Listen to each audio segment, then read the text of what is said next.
आपके हमारे सबके मन में ये प्रश्न बार बार आ रहा है कि क्या श्रद्धा बच नहीं सकती थी? जी हां, बच सकती थी श्रद्धा अगर पहले ही जब आफताब ने उसके साथ मारपीट शुरू की थी, बदतमीजी शुरू की थी, तभी वो कोई स्टैंड ले लेती। हां, ऐसे बहुत सारे बार ऐसे हादसे हुए, वाकये हुए और ऐसा समय आया, अगर चेत जाती तो बच जाती श्रद्धा।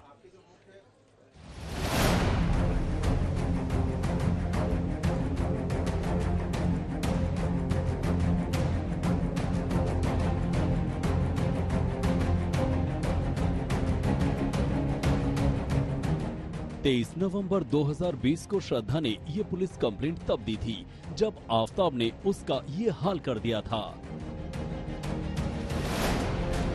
नाक, गाल, गला, कमर के निचले हिस्से पर बेतहाशा चोट और चोटों के निशान थे। आफताब ने तब श्रद्धा की बुरी तरह पिटाई की थी। इस पिटाई के बाद श्रद्धा को उसके दोस्त अस्पताल ले गए। तब श्रद्धा ने पुलिस स्टेशन में ये कंप्लेंट दी थी और तभी श्रद्धा ने तय कर लिया था कि अब वो आफताब से अलग हो जाएगी। लेकिन अफसोस, वो फिर से आफताब के साथ आ गई। आफताब ने तब श्रद्धा को इमोशनल ब्लैकमेल किया था। शायद श्रद्धा से माफी भी मांगी। तभी तो श्रद्धा पसीज गई और फिर उसी आफताब के पास पहुंच गई। इतना ही नहीं, आफताब के कहने पर ही उसने पुलिस स्टेशन में दी अपनी कंप्लेंट वापस भी ले ली। मामले में जो भी जरूरी कार्रवाई करनी थी वो कार्रवाई पुलिस की तरफ से की गई है। जो अर्जी दी गई थी, अर्जी के ऊपर में जांच हुई है। जांच के बाद में खुद जो कंप्लेनेंट ने लिखित बयान दिया है कि उसकी अब कोई कंप्लेंट या तकरार रही नहीं है और जो उसका जो ये था फ्रेंड था, उसके फ्रेंड के माँ बाप ने आके उनको मतलब समझाया था दोनों को भी, और अभी उसकी कोई तकरार नहीं है, ऐसा करके उसने रिटर्न स्टेटमेंट दिया था और जिसके चलते वो मतलब वहीं पे वो क्लोज हो गया। तो क्या ये कहा जा सकता है कि ये श्रद्धा की जिंदगी की सबसे बड़ी नहीं बल्कि आखिरी गलती साबित हुई? जरा सोचिए, अगर इस कंप्लेंट के साथ ही श्रद्धा आफताब से अलग हो जाती तो क्या उसकी जान बच नहीं जाती?